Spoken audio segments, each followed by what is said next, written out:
The event that I do is something called the fan dance. A very dear friend of mine with a gleeful tone in the voice likes to call it the fanny dance. Absolutely nothing to do with dancing and even less to do with fannies. Don't get your hopes up. Just let me sort these slides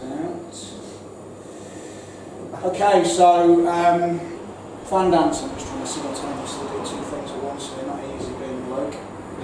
Okay, so fan dance, it's an event that I became aware of through watching TV. It was on SAS, Who Dares Wins, which is a programme on Channel 4 a few years ago, 2015 it was on when I saw it. And it was basically a load of guys who were going through what's meant to be the equivalent of SAS selection, Special Air Service selection process.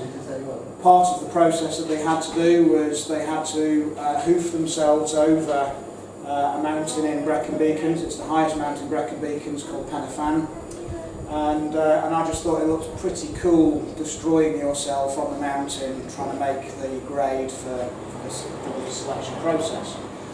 So over here we've got the red phone box at the bottom. That is iconic with the Special Forces selection, and that it's the red phone box at the bottom of Pen y Fan. It's the one you start from, it's the one you come back to, and it's well known within Special Forces areas that this is the land where they kind of make the grade. So what is the fan dance? The fan dance is a 24-kilometre race over Pen y Fan. It is based on the test marches, so if you do a particularly good time on the fan dance, it's a good indicator that you're going to be able to cope with the week-long series of test marches that follow, that then allow you hopefully to get into either the SAS or SBS. The company who provides this experience is called Avalanche Endurance Events. They allow civilians like me to get a flavour of what it's like to do that kind of, to get that kind of challenge. The fan dance is the oldest Special Forces test march. Like I said, it's the yardstick for the ability for candidates to be able to pass selection on the SAS and SBS. And the goal is to complete 24 kilometres under 4 hours.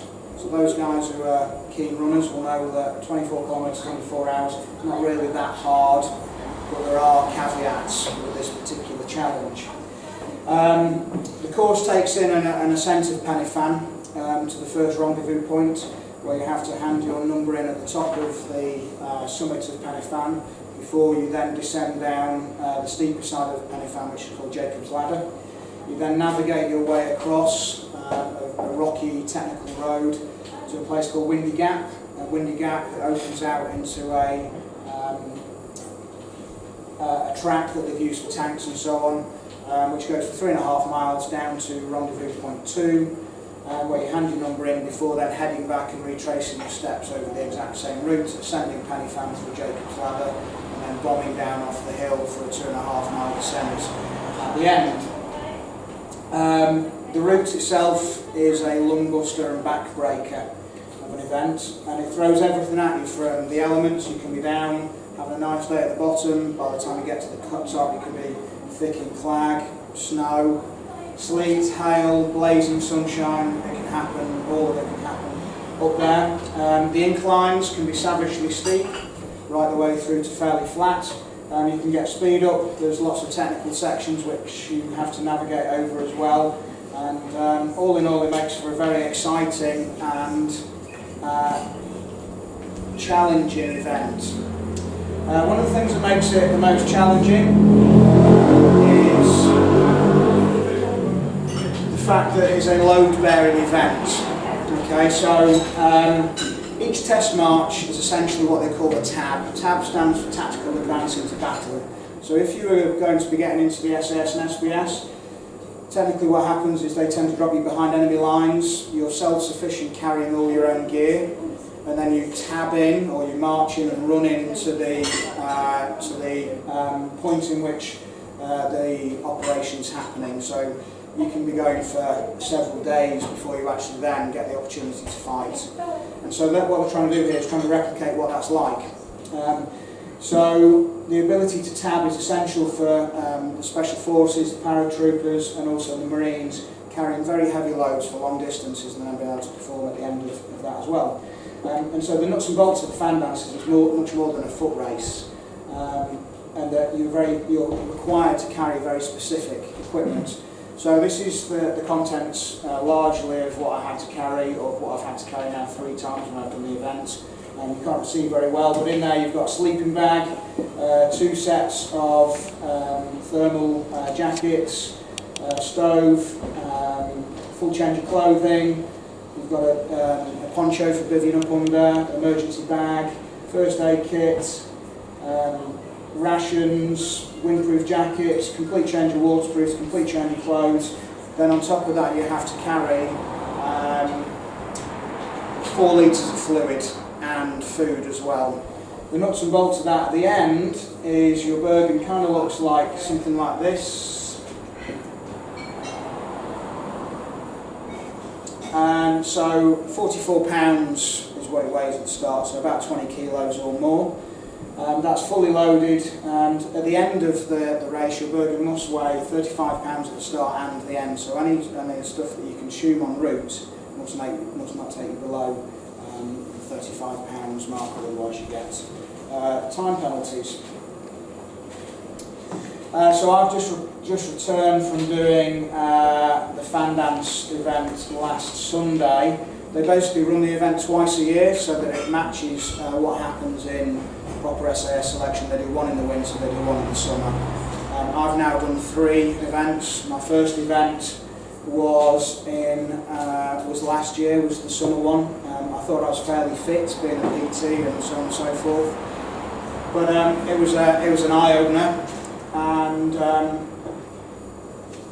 the sub 4 hour pastime eluded me massively. I did it in 4 hours and 28, and I was completely ruined by the end. It was a massively humbling experience, and more than once during the event, my friend and I who were doing it asked ourselves, what the hell are we doing this event? It was challenging.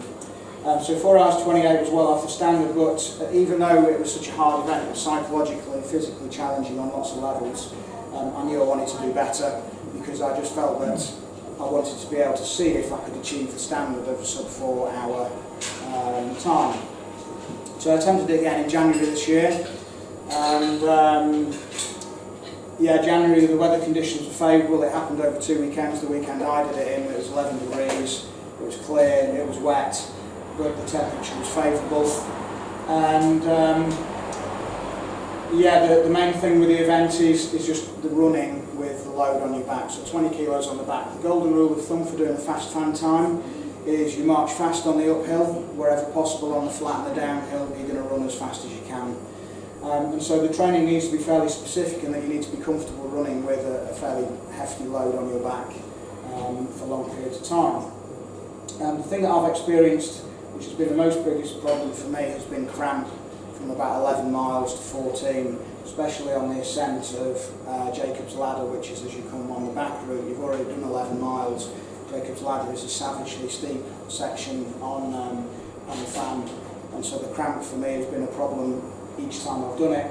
But back in January I managed to get 3 hours and 54, so I managed to achieve the SAS pass time by 6 minutes under, which was hugely pleasing, and it was a really powerful experience. But I knew that there was more in me. I felt that there was much more to be able to come, and so I entered it again for this January. And the funny thing is about a 4 hour mark is, in my head I kind of thought, 4 hours, the SAS, if they're achieving a 4 hour mark, that's going to be brutally hard to achieve, and you almost limit yourself in your mindset of thinking that maybe I can't do that because it's beyond my reach. But the reality of it is once you've achieved it, actually you realise that it's not such a big barrier at all, and that with dedicated training and performances that actually you can go on to achieve much greater things if we just get out of the way of ourselves and get out of the way of our heads. So this is just a picture of me before the last weekend's event. I was feeling good, I was feeling strong, my training had been going extremely well. It was the best I've prepared for the event so far. And one of the things I love about this event is there's just no frills whatsoever. There's no fanfares, there's no big banners, there's no nothing. There's a guy who's ex-SAS at SAS who gives you a bit of a chat at the beginning, Everybody's there, everybody knows what they're expecting, or they've got a fair idea that it's going to be a fairly painful journey. But all it is, the thing I love about it the most is just human beings trying to be the best that they can be. And I get a massive boost from that, of just trying to step forward for yourself and just trying to reach your full potential. And for me, that's really what this event is all about. The route itself is beautiful and savage at the same time. So this is a picture of the path. You can't really see that clearly, but largely the paths are pretty uneven, and it requires a very high degree of concentration to not be able to twist an ankle, roll an ankle, and also picking the most efficient route possible as well. So the first ascent of Pen y Fan, literally you start and it goes straight up. Within sort of 4 or 5 minutes, you're pretty much at a max in terms of your cardio if you're trying to get a decent time. The path is technical, requires concentration and awareness, and really it's just about trying to switch off the demons in your head that tell you that there's cake at the bottom of the mountain that you could be eating right now instead of putting yourself through this ordeal. And the thing is, I found with the fan dance, it's a bit like getting a tattoo. Is you get one done, you forget how bad it is, and then you find yourself entering the next time, and then you remind yourself, oh my god, this is just as bad as last time, but you still keep coming back. So going up the hill, this year I found myself amongst, or in the fortunate position of being within the front runners. I've been running basically 50 to 60 miles a week, every week from January. That was mainly unloaded, and I do a little bit of loaded work each week as well, not with full pack weight for the most of the time, because running around the South Downs with 20 plus kilos on your back is very destructive on the body. It wrecks your posture, wrecks your knees, wrecks your ankles, and so really the best way to prepare for that is in my experience, doing lots of long easy mileage with very small amounts of the heavy stuff thrown in, and that's been my experience. So the command is given at the start, there's no gun, it's a flare. Ken Jones, who's the director and the founder of Avalanche Endurance Events, go! Everybody's off, marching with the packs. 2.5 miles is what is the ascent to the top of Pen y Fan, and quite often it looks very much like this. A lot of mist, not a great deal to see. But yeah, I found myself in the top 4 going up the mountain this time, which was a nice position to be in. This is taken up halfway up the Pen y Fan ascent. You've got what looks like the tooth at the top here. That's not actually Pen y Fan, that's Cribben at the top. Pen y Fan is just behind it. But what you do is you ascend up a very steep gradient on a cobbled path. Then you drop down and it levels off. You could run down to a stream, so as soon as you can get on flat, it's a case of running as fast as you can. On the downhill, running as fast as you can. Across the stream, straight up. We can start to come up here, and then it looks like you're going to go up here. So the first time I did Pen y Fan, I was thinking, oh my god, I'm already hanging out my arse, and I've got this bit to go up. And the reality of it was is that you traversed across Corndoo, which is an easier climb across. It allows you some uphill running with the view to then getting to the top as fast as possible. So once we get to the top, you check in at RV point 2, so you hand in your name and your number. They like to give a little check to make sure that you're fit to continue.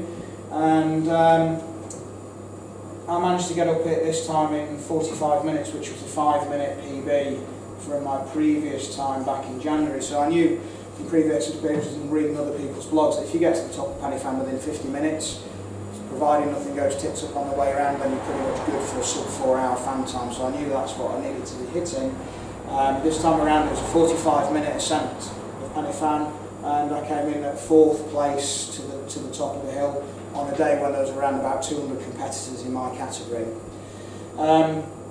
When you get to the top, it's very easy to become distracted by the view. Unfortunately, this isn't really doing it justice, but on the day in which I did it, you had the top of Pen y Fan, the clouds were actually below the valley. It was beautiful to see.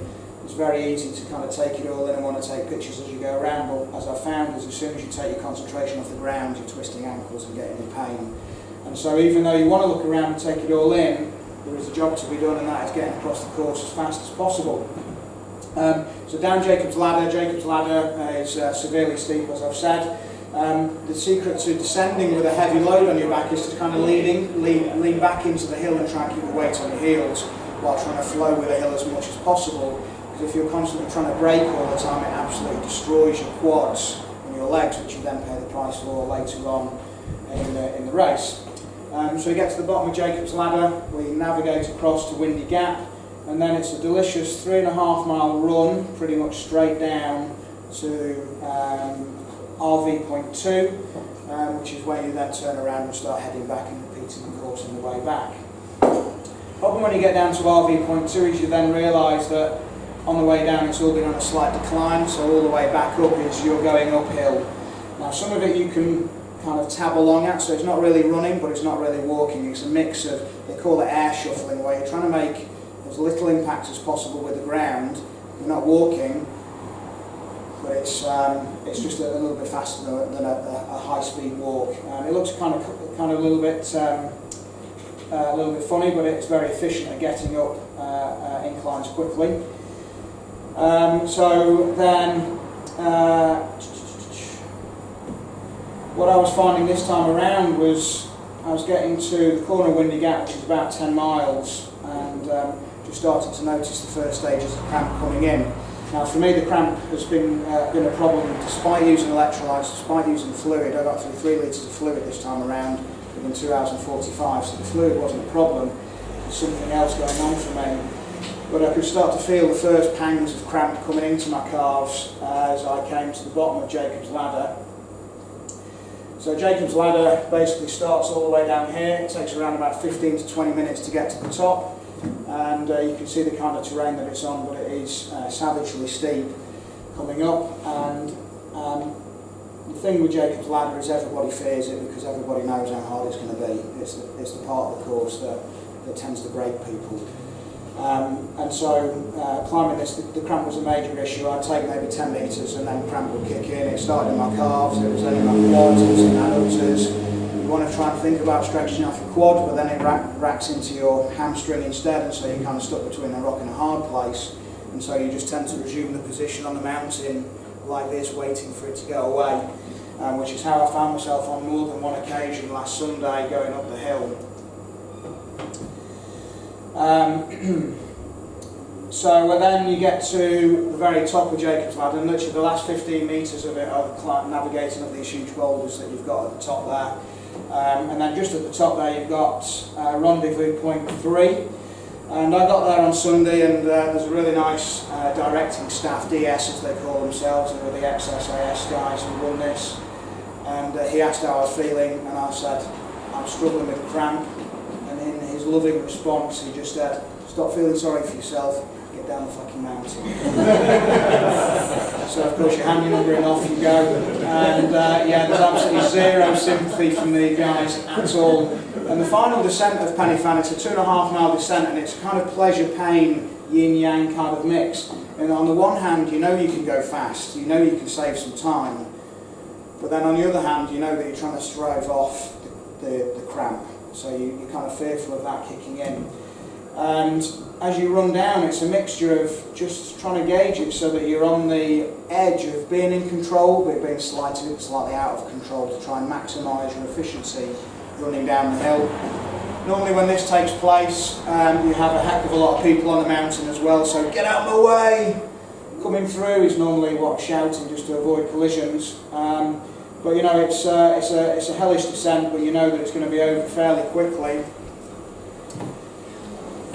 And then at the end, you come down to the red phone box, the iconic phone box, and that is Ken Jones there, who's the guy who runs the event. Ken's a pretty special bloke because he has got a book called Darkness Descending, which tells of his story about the time he was stuck on a mountain in Hungary, got caught in an avalanche, and with a broken pelvis and a broken leg, it took him 3 days to crawl off the mountain in order to survive, so he's a pretty tough character. But he's the guy who put it together.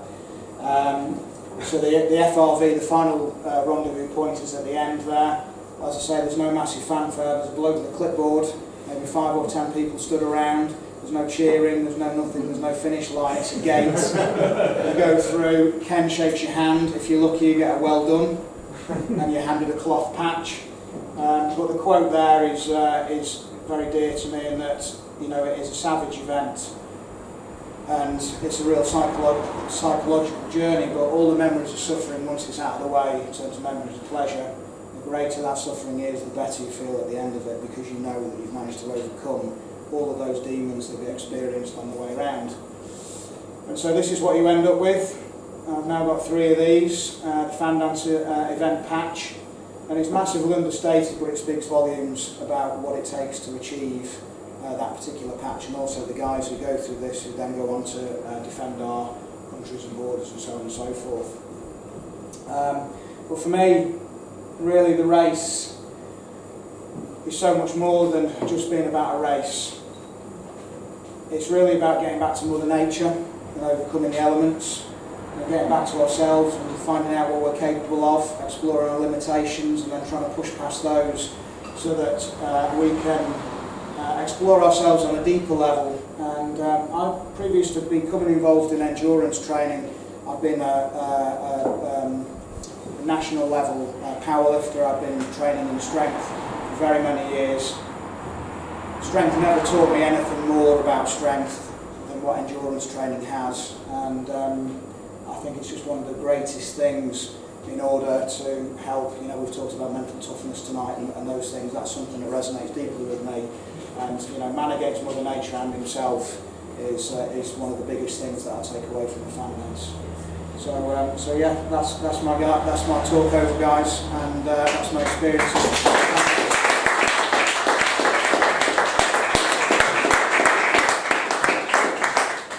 Well, Matt, thank you very much. What Matt, I think, has failed to tell us is that I think you finished the Fan Dance just last weekend in 3 hours and 30 I did it, yeah, so I did it in 3 hours and 55 seconds on Sunday, so I knocked an hour off since this time last year.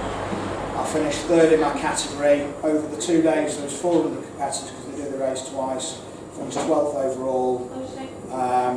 Had the cramp have not been an issue, I know that there's at least 10 minutes within me, so that would put me fairly highly, potentially to win. So I'm going to keep doing the event until I win the thing. But beyond the Fan Dance, it then paves the way for other test marches that the Avalanche Endurance events do. So they have a series of navigational exercises where you're given a rendezvous point, you then do map reading, you bounce all over the Brecon Beacons until you get to the FRV. My next goal is the Ironman, which is about 18 miles, navigational exercise in October, so that'll be the next one before I start another Fan Dance series again next year. Brilliant. Well, I mean, it's staggering achievement. I did a couple of years ago, did the Beachhead Marathon and cramped over the Seven Sisters and struggled to get over the finish line in a dreadful time, which I won't go into. But so what you've done is it's quite remarkable, and I'm in awe and would love to do that sort of thing. Does anybody have any questions for Matt and what he's achieved? Richard, yeah. Yeah, fantastic. I'd love to do it, and it's inspiring listening to you talk. I'm interested. Do you prefer going uphill or coming down? Uphill, actually. Yeah, the downhill has been my Achilles heel. That's something I've had to really work on. But I am strong on the uphill, definitely. The downhill, I've done a couple of fell races, and the downhill is quite scary with the speed that some of those fell runners go. I mean, do you move rapidly down, but with a pack? Yeah, I run all the way down all of the hills. But with a pack, does that make it much? Yeah, so with the pack, the main difference is, so if you're running downhill without the pack, my technique is to be more forefoot. With the pack on your back, if you take a trip and then it hits you on the back of the head, you're going to be face planting. So really, you try and take longer strides, but keep the weight towards the heels. But you'll try not to break, so it's like a fluid, long stride rather than shorter steps. But it's definitely been a process of letting go on the downhill to try and make it as efficient as possible. Yeah, fabulous. Yes, Derek. Do you concentrate on your breathing? Do you concentrate on where you're running? Where's your mind when you're doing it? My mind is mainly set on letting go of any ideas I have about what I'm capable of. So for instance, the first time I did the Fan Dance, I thought I was prepared. I wasn't. I've been doing loads of walking with the pack on, had hardly done any running. All the way up the first descent at Penny Fan, it took me an hour to do. I just thought, this is crazy, this is too hard. That is still there every time I've done it, but I'm now better at it. And the thing is I look at my heart rate and say, it's 170, how can I sustain this for the next 4 hours? Well, you can, if you get out of the way of yourself. And so my process throughout the entire event is, if I start to have a negative idea of what I think I can do or what's going to happen, I just tell myself to let go. And my motto is, it's not a problem until it becomes a problem, and so I keep on going. So are you chanting to yourself? No, I'm just, what happens is I'll be aware of a doubt come in and I'll think, this is really hurting, can I sustain this? I'll go, okay, that's what I'm thinking, let go. And I literally let go and then go back to the breath. So I just focus on, I feel relaxed, even though I'm breathing hard. Now I see breathing hard at that level as it's just a different intensity from easy. So I try not to see it as hard now, I just see it as something that's on the opposite scale of easy. And that's what I try and focus on, is it as one of it being fluid but difficult but sustainable. So you shallow breathing? No, diaphragm. I always breathe deep. So I've done a lot of meditation in the past, which I think has helped me with my breathing.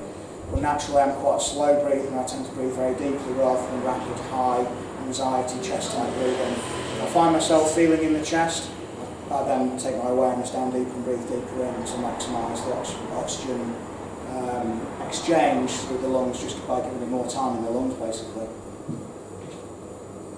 Brilliant, thank you very much. Yes, Russ. The bit I found most interesting, Matt, and congratulations by the way, was the bit around the 4-hour barrier and the perception. Absolutely. I remember reading an article a number of years ago about something called glass ceilings and training and running and physical exercise. Yeah. And it said sometimes if you're feeling good in a race and you're maybe a bit further up it or a bit quicker than you going, when you used to go, the glass ceiling is we put the brakes on ourselves. Yeah. And I found a bit, I suspect you did that, and I suspect that you've broken that glass ceiling, which is probably a metaphor that may actually extend through all 3 talks tonight. Yeah. Just your thoughts on that. Yeah, absolutely. I mean, for me, I think the thing is, when I saw it on the TV the first time, I thought these guys look pretty tough. They had like MMA fighters, and they were just not doing well at all. And my thing has always been, I can't help but try to extend myself in whatever way possible. So I've always been involved in sport. I've always tried to step forward for myself, just to become the best that I can be. With this, the idea of it for me was, I'd always been interested in special forces. I probably would have gone down that route had my parents have supported me in doing so. They didn't want me to go down army route, I tended not to. So I think I had in my head that these guys are like on a pedestal of the elite of the elite in terms of what they can withstand.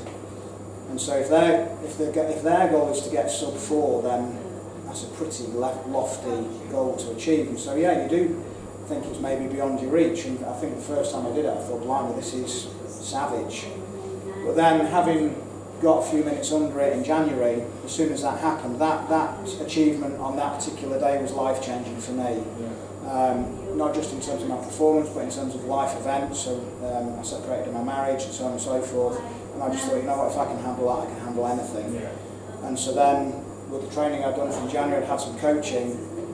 I just knew that the 4-hour thing was no big deal, and that actually we can, once you smash through that glass ceiling, like you say, then it becomes easier to manage. And then I stood up where you did a month ago, and I loved the experience, and I said that one passion can lead on to other passions. Yeah. And my thing is just to find something that makes you a better version of yourself. Yeah, totally. My running doesn't make me a better person than anybody else. Yeah. But it does make me a better version of myself. Absolutely. And I suspect that's the same for you. So, yeah. And people's passions will be whatever they are. Absolutely. But that's brilliant. Well done. Yes. Richard talked about peak experiences. Yes. Am I right to assume that you experienced similar stuff?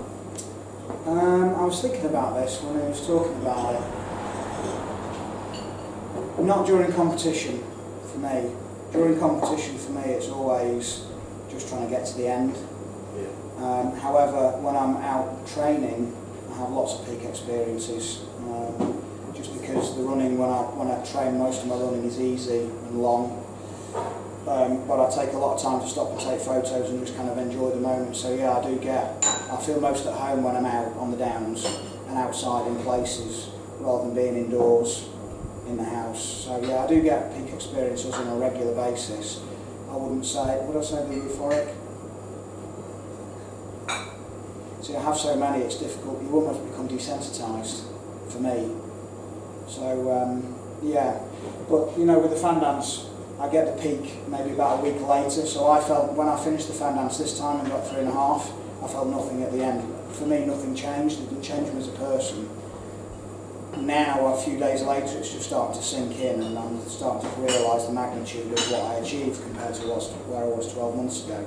So yeah, the peak experience thing for me is it's almost a constant when I'm training, never when I'm racing until after it's finished.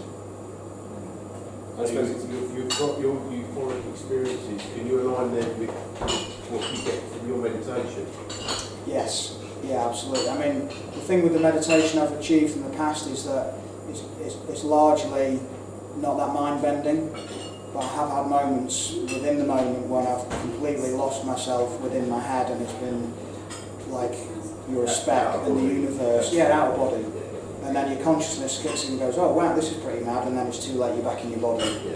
And I've had that maybe 3 times, and that's the feeling I kind of get when I'm up in the mountains. That's why I took that picture there, is when I'm up at the top, everything seems massive.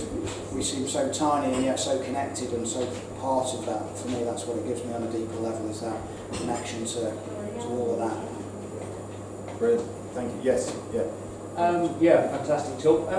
What is the success rate for the guys that do that in trace? Because I think you were saying when you did your 354, you were one of the first guys up the first ascent. Yeah. So I imagine the bulk of people who do it do not achieve the 4 hours. Absolutely. I mean, out of 400 people that did this weekend, there was like 20 people that got sub 4. Wow, which really puts your 330 in perspective as well, doesn't it? I mean, the top guy who won it did it in 3 hours and 15. Yeah. So there's 15 minutes there to find. But I know it's there. For sure.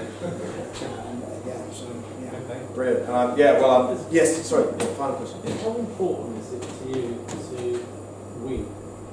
To win. Rather than just be the best you can be. Well, you can't gauge how someone else. No. It was an interesting process on Sunday because I knew I was better prepared. When I prepared for my race in January, I've been running 30 to 40 miles a week. I've done that for 3 months because prior to that I'd had a strength goal to train for. So I've done 3 to 4 months of training, 30 to 40 miles a week, pulled out a 354. With running 50 to 60 miles a week, I knew I was in good form. I've done a couple of tests on the lead into this that had indicated that I was in good form. And my temptation, because my pattern in the past has been to compare myself to others and to be highly competitive. So my temptation was to go, I want to win. Guys are going past me, I'm in first place, now I'm second, now I'm third, now I'm fourth, shit, who's behind me? And all I had to do was just let go and just go, you know what, you can only do your race. And so I'm just like, the only performance that matters is yours. So at one stage on the Roman Road, I was in 9th place because a load of guys had run past me. But I knew that I'd been running the mileage I had, so I knew that in the latter stages of the race, even though I'm probably going to suffer a cramp, I knew I'd still be strong. So those guys who passed me, I thought, well, you're going to pass me, but I'm going to get it back. And that's what happened. So I was down in 9th place, and then I overtook all of those guys on the way back, and down on the descent, and then came in 3rd. But I was never focused on trying to win, I was just trying to focus on my performance and letting go. But it is a battle of somebody's near, I need to stay ahead. And I'll let go of that, just keep doing what you can do. So it's like a constant process of internal reflection going on. I don't really take on much as what's going on around me, it's just that internal dialogue of where am I right now. Here's an interesting question then. If you finished 4th this year at a certain time, next year you beat that time, and you finish 6th, are you disappointed? That's a good question because it's not happened.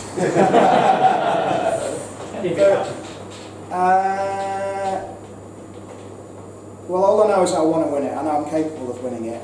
But you beat your previous time. Yeah, I've beat my previous time. I know. I've got this knowing. Do you know the fastest it's ever been done? Yeah, 3 hours and 5. So there's your target. Yeah, exactly. Yeah. But I know that, you know, if I was to train, well, I continue to train as I've done now, my performance is not going to not improve. It can't not improve with the training that I've done, because I know what works for me. So it's only going to get better as I continue down the road of just building consistently on what I've achieved this time, and just not trying to push, but just trying to flow and allow my body to adapt without trying too hard. I think that's, you know, with the clients I work with, the mistake a lot of people make is they constantly try too hard, whereas I actually just train moderately but high volume consistently day in, day out. I never get injured, touch wood, but my performance improves massively through that flow of moderate, consistent training with little bits of hard training thrown in. I think the question for me is, if you got down to a time of 3:05, which is the record, 2 people beat you, are you disappointed? I don't think you can be if you've done your best ever. Yeah. How can you be disappointed with that? Yeah, You know, it's yeah. because, you know, I say on the day. Yeah, no. I mean, on the day. I mean, I said this time around is you don't know what's going to happen on the race, because you don't know who's going to turn up. All you know is that, you know, I knew I was in good form, but is my form good enough to beat anybody else? It didn't matter. So all I wanted to do was get a good time. So the race is against yourself. Yeah. I think for me the race is more of a process. It's more of a personal journey than the actual outcome. Sure, I'd like to get first. I think I'm capable of getting first. But so long as I keep improving, then I can't complain at that. Because you've got this thing with like Murray at Wimbledon. Yeah. People say that he's playing the 3 best tennis players ever, so he can never be the top player in his era. But I don't see that as We're in a different time and space, aren't we? Yeah, You know, every experience is different. You know, so how can you compare from what they were 10 years ago? Who knows how hard the match is or how tough those players are? I just see that as, you know, us trying to rationalise our own performance right now, when, you know, there's been great performances being done for lifetimes, and we'll continue to do so, but they were in a different time and space than they are now. It doesn't take anything away from your performance. No. It's still an incredible achievement because records broken at that time. Brilliant. Well, any more questions for Matt? Because it's time's getting on. We're just after 50:30. So I think obviously we're going to be sort of hanging around, so we can fire questions. And Matt, that was a fabulous talk. Thank you very much. And